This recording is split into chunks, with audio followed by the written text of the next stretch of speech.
Sahabat Irman Hidayah, tahukah kalian ada orang yang rajin sholat malam, rajin puasa, rajin bersedekah, tapi justru menjadi penghuni neraka? Kenapa? Karena ada dosa tertentu yang membuat semua amal ibadah jadi sia-sia, tak bernilai di sisi Allah. Imam Al-Ghazali pernah berkata, "Jangan tertipu oleh banyaknya ibadah jika kau masih menginjak-injak batasan Allah. Ada dosa yang tak akan terhapus meski engkau tenggelam dalam ibadah sebelum bertaubat." Sekarang, mari kita kenali dan jauhi 5 dosa besar yang bisa menghancurkan seluruh pahala. Sebelum kita lanjutkan, tolong tekan like dan subscribe untuk terus mendukung dakwah ini. Dan tulislah amin di kolom komentar. Semoga Allah melindungi kita dari api neraka. Bismillah, kita mulai. Assalamualaikum warahmatullahi wabarakatuh.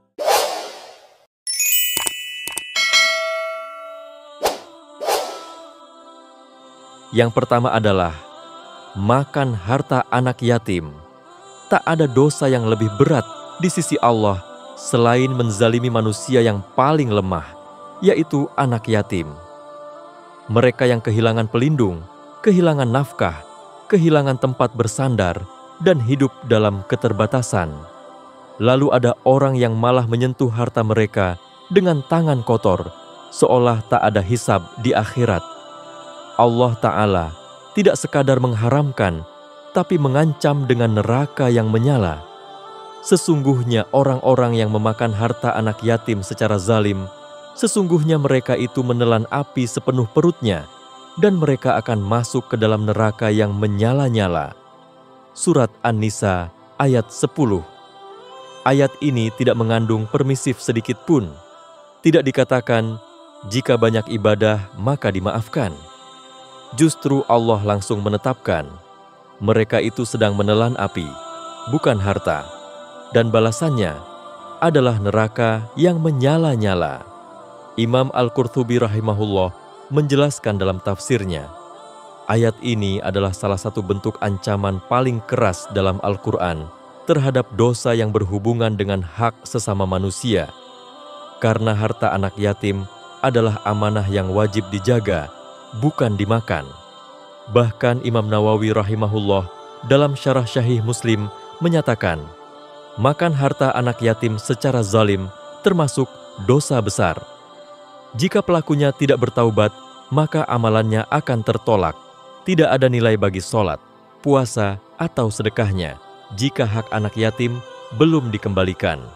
Maka sungguh, jangan pernah mengira seseorang yang rajin ibadah akan selamat di akhirat jika ia menyimpan harta anak yatim dalam rumahnya.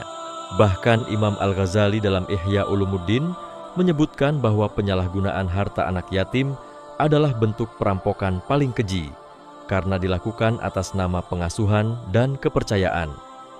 Ada berbagai bentuk makan harta anak yatim di zaman sekarang, seperti mengelola warisan anak yatim dan mencampur harta mereka dengan milik sendiri tanpa pencatatan yang jelas, menahan hak mereka karena belum cukup umur, lalu digunakan untuk kepentingan pribadi, mengaku sebagai wali, tapi tidak pernah memberikan laporan pertanggungjawaban.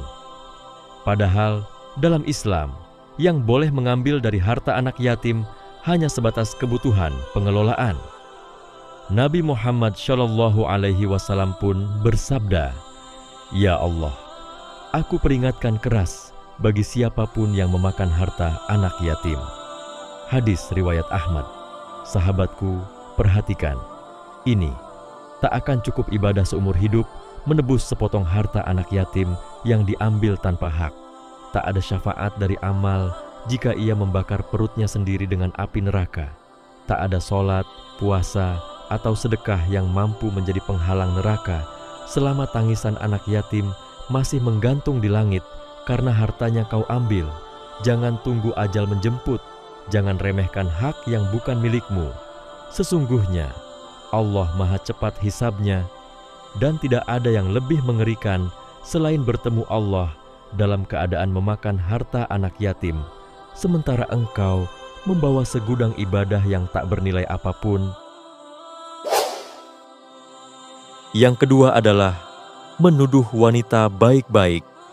Di antara dosa yang paling menyayat langit adalah ketika lidah yang tak bertulang menebar fitnah kepada wanita suci, menuduh mereka dengan perzinaan atau kehinaan tanpa bukti dan tanpa rasa takut kepada Allah. Allah Ta'ala berfirman, sesungguhnya orang-orang yang menuduh wanita-wanita baik-baik yang lalai, tidak tahu menahu dan beriman, mereka dilaknat di dunia dan di akhirat, dan bagi mereka azab yang besar. Surat An-Nur ayat 23. Lihat bagaimana Al-Quran menyebut 3 sifat wanita tersebut: baik-baik, lalai dari kejahatan, tidak tahu menahu tentang tuduhan keji, dan beriman. Mereka adalah wanita-wanita mulia yang hidupnya dijaga oleh Allah. Tapi orang-orang yang gemar menyebarkan fitnah dan mencemarkan kehormatan wanita seperti ini, Allah turunkan laknat atas mereka di dunia dan akhirat. Imam Ibn Katsir rahimahullah menegaskan dalam tafsirnya, ini adalah peringatan keras dari Allah bagi siapapun yang menuduh wanita muslimah yang bersih dari zina dengan tuduhan keji, maka baginya laknat dan azab yang besar. Bahkan jika ia seorang ahli ibadah, amalnya tak berguna selama dosa ini belum ditebus dengan taubat dan hukum had jika telah berlaku. Imam Al-Qurtubi menjelaskan bahwa menuduh wanita tanpa bukti adalah dosa besar yang jika tak ditebus dengan 4 saksi, maka pelakunya harus dicambuk 80 kali, tidak diterima kesaksiannya selamanya, dan tergolong orang fasik. Siapa yang menuduh wanita suci tanpa saksi yang cukup, maka dia sendiri harus dihukum di dunia dan dijanjikan laknat di akhirat. Ini termasuk bentuk kerusakan lisan yang paling berat. Perhatikan, menuduh wanita baik-baik bukan hanya menyakiti dirinya, ini juga menghancurkan harga diri suami dan keluarganya, nama baik anak-anaknya, marwah keluarganya, dan bahkan nama baik umat Islam. Nabi Muhammad SAW bersabda, barang siapa menuduh seorang mukmin atau mukminah dengan sesuatu yang bukan pada mereka, maka Allah akan menahannya di neraka jahanam sampai ia membersihkan apa yang ia katakan. Hadis riwayat Abu Dawud. Mari ingat kembali tragedi yang mengguncang Madinah, hadisul ifki, tuduhan keji kepada Ummul Mukminin Aisyah binti Abu Bakar radhiyallahu anhuma. Bagaimana tuduhan itu mengguncang hati Rasulullah SAW. Bagaimana Aisyah menangis sampai hampir kehilangan nyawa karena fitnah itu. Dan siapa yang menyebarkan berita itu? Bukan orang kafir, tapi seorang dari kaum muslimin yang akhirnya Allah cela dalam Al-Quran. Tuduhan itu tidak menghapus Islamnya, tapi mendatangkan laknat yang tak terhapus oleh amal apapun, kecuali dengan taubat yang sungguh-sungguh. Di zaman ini, tuduhan tidak selalu berupa kalimat langsung.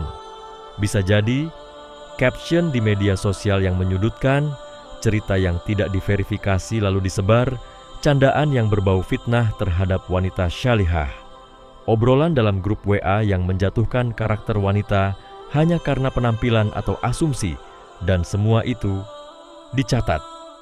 Allah tidak lupa. Bahkan Imam Syafi'i rahimahullah berkata, bukanlah orang berakal mereka yang banyak ibadahnya, tapi mereka yang menjaga lisannya dari menumpahkan darah dan kehormatan orang lain. Maka ketahuilah, sebanyak apapun rakaatmu, sebanyak apapun sedekahmu, dan seindah apapun ucapanmu dalam dakwah, jika engkau mencabik kehormatan wanita suci tanpa bukti, maka laknat langit dan bumi turun bersamamu. Dan pada hari ketika mulut dikunci dan anggota tubuh bersaksi, maka akan dikatakan, kamu telah menuduh wanita ini dengan tuduhan keji, tanpa bukti, tanpa takut pada Allah, maka rasakanlah azab yang telah dijanjikan. Yang ketiga adalah korupsi. Di antara dosa yang paling merusak kehidupan umat, menghancurkan negeri, dan menghapus berkah ibadah adalah korupsi, yaitu mengambil harta yang bukan haknya dengan cara yang batil, licik, dan pengkhianatan terhadap amanah. Korupsi bukan sekadar pelanggaran hukum negara.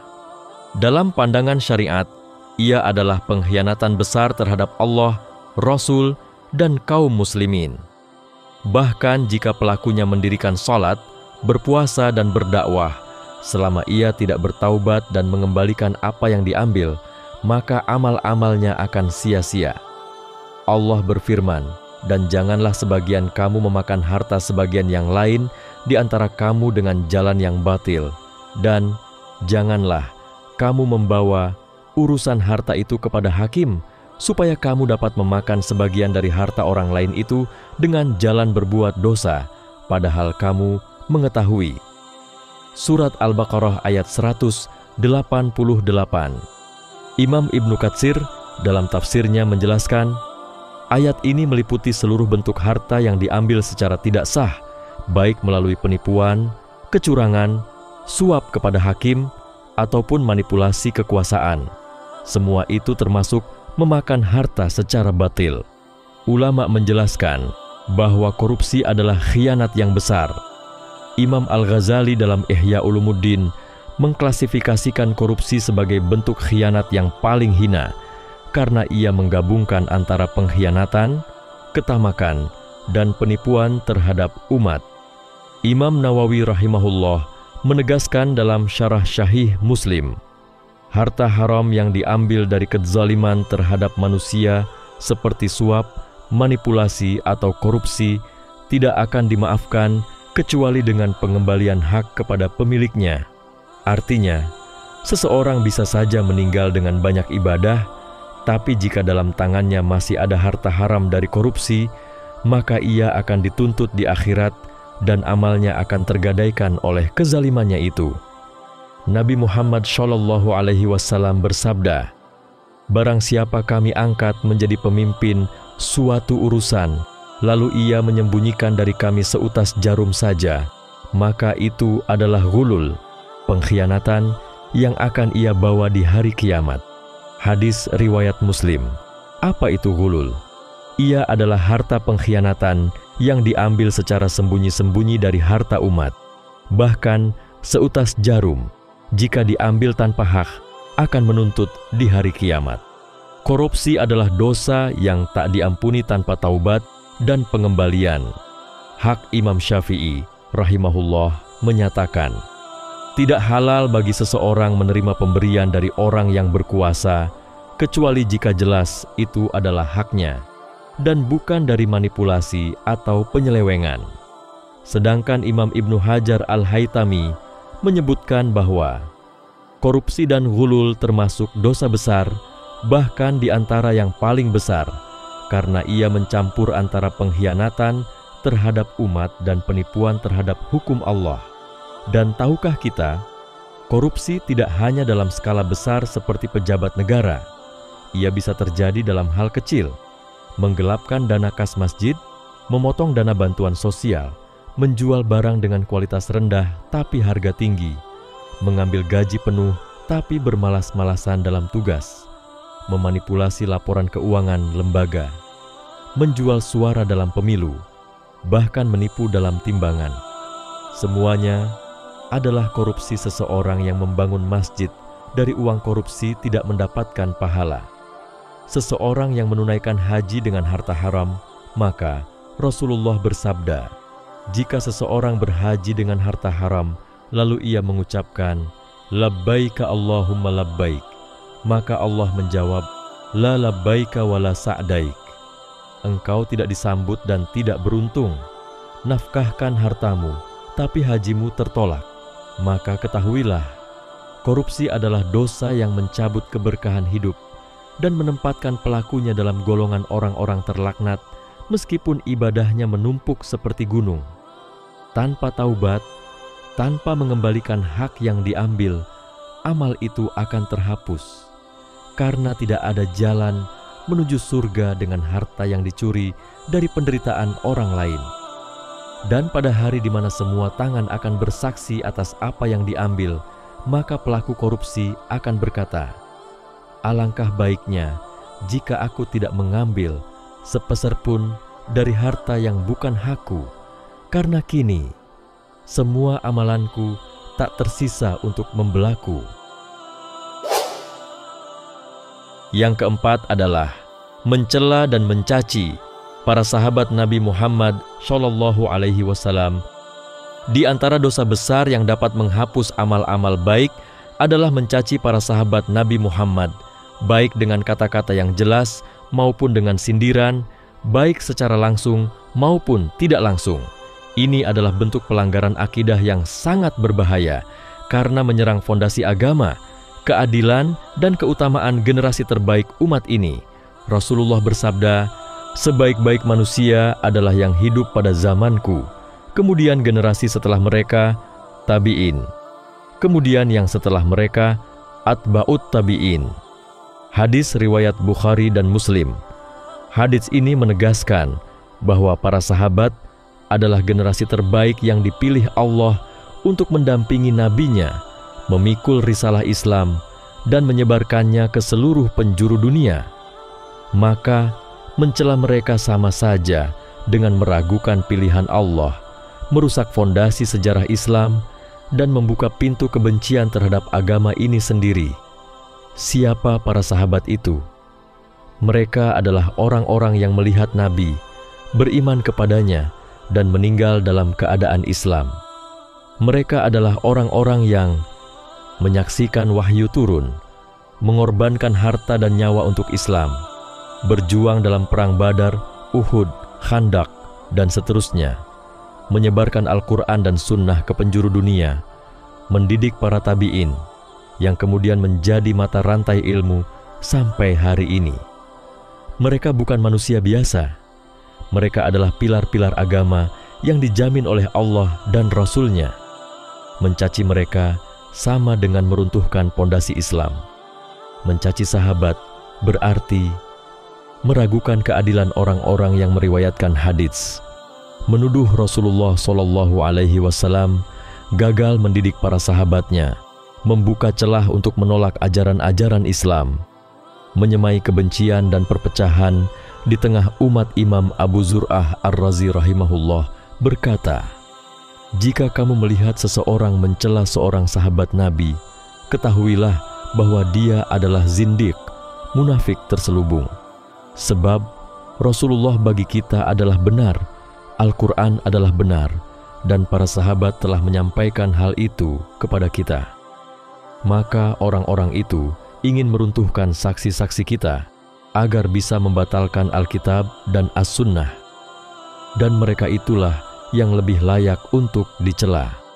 Imam Ahmad bin Hambal berkata, "Siapa yang mencela sahabat Nabi, maka aku khawatir keislamannya batal." Imam Malik rahimahullah bahkan memerintahkan hukuman tegas kepada pencela sahabat. Kenapa sedahsyat itu? Karena agama ini sampai kepada kita melalui mereka. Jika mereka dikoyak kehormatannya, maka semua ilmu tentang Al-Quran, hadits, syariat, dan sunnah ikut diragukan.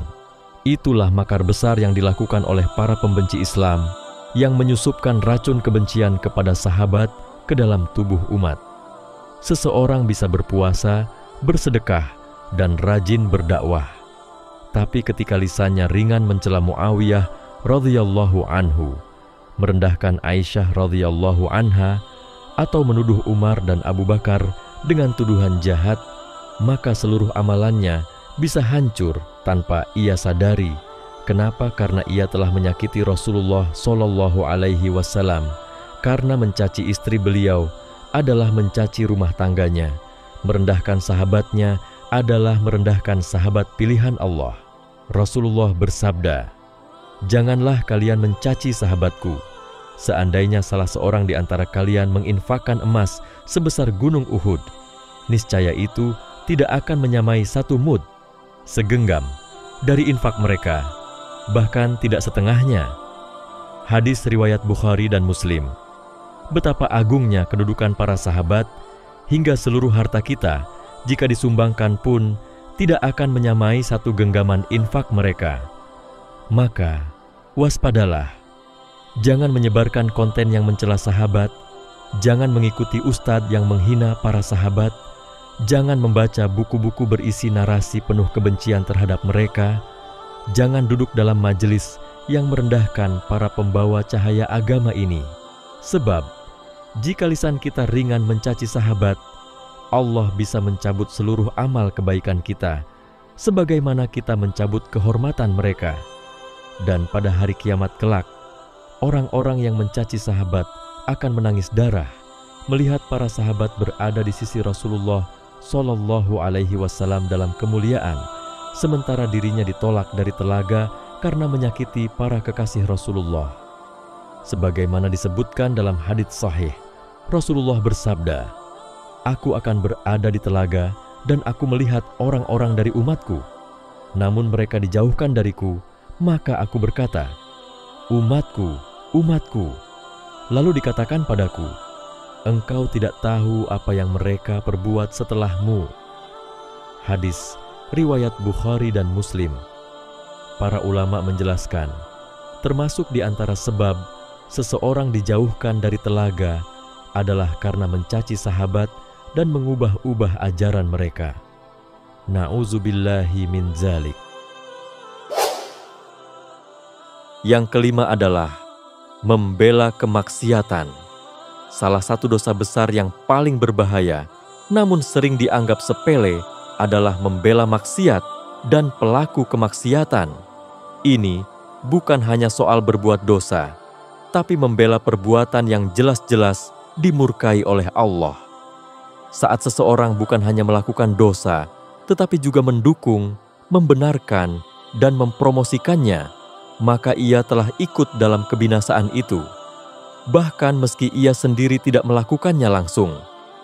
Allah Ta'ala telah memperingatkan kita dalam Al-Quran. Dan janganlah kamu tolong-menolong dalam berbuat dosa dan permusuhan, tetapi tolong-menolonglah kamu dalam kebajikan dan takwa. Bertakwalah kepada Allah, sesungguhnya Allah amat berat siksanya. Surat Al-Ma'idah ayat 2. Ayat ini menjadi pedang yang membelah garis antara mendukung kebenaran dan menolong kebatilan. Membela maksiat bukan hanya tentang berdiri di barisan yang salah, tapi juga menjadi bagian dari perlawanan terhadap syariat Allah. Membela maksiat adalah menghalalkan yang diharamkan. Di era media sosial saat ini, kita dengan mudah melihat orang yang terang-terangan bermaksiat, lalu ada sekelompok orang yang membelanya. Mereka berkata, "Jangan terlalu menghakimi, dia juga manusia. Itu urusan dia dengan Tuhan. Yang penting dia baik, masalah pakaian atau gaya hidup bukan urusan kita. Islam itu toleran, jangan sempit pikirannya." Padahal jelas-jelas Allah dan Rasul-Nya telah mengharamkan perbuatan itu. Contoh, seorang wanita memamerkan aurat dengan bangga, lalu datang pengikutnya berkata, dia menunjukkan bahwa wanita bebas menjadi dirinya sendiri. Salut! Maka dia telah membela kemaksiatan.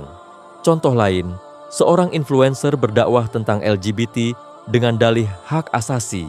Lalu pendukungnya berkata, dia berani menyuarakan kebenaran. Padahal itu kebatilan, dan setiap pembela kebatilan adalah bagian dari perlawanan terhadap hukum Allah. Mereka tidak hanya mendukung dosa, tapi mengaburkan batas antara hak dan batil, dan ini sangat berbahaya. Tahukah kamu bahwa umat Nabi Lut alaihi salam dibinasakan bukan hanya karena pelaku maksiat, tapi karena semua masyarakat telah mendukung dan meridhai perbuatan itu. Allah tidak menyisakan satu pun dari mereka. Dan kami hujani mereka dengan hujan batu. Maka lihatlah bagaimana kesudahan orang-orang yang berdosa itu. Surat Al-A'raf ayat 84. Ini adalah pesan tegas. Ketika kemaksiatan tidak lagi dianggap salah dan masyarakat justru membelanya, maka azab bukan hanya turun kepada pelaku, tapi kepada semua yang ikut mendukungnya. Mengapa membela maksiat berbahaya? Karena membela maksiat akan membuka pintu normalisasi. Ketika satu dosa dibela, dia akan menjadi biasa. Ketika sudah biasa, dia akan dinormalisasi. Ketika dinormalisasi, dia akan dianggap bagian dari hak asasi manusia. Dan ketika sudah demikian, Hukum Allah dianggap kejam, kolot, dan tak relevan lagi. Inilah strategi setan, mengelabui manusia agar tidak lagi menganggap dosa sebagai dosa. Ibnul Qayyim rahimahullah berkata, di antara muslihat setan adalah membuat manusia melihat dosa sebagai perkara yang ringan, lalu membenarkannya, hingga mereka melakukannya tanpa rasa bersalah.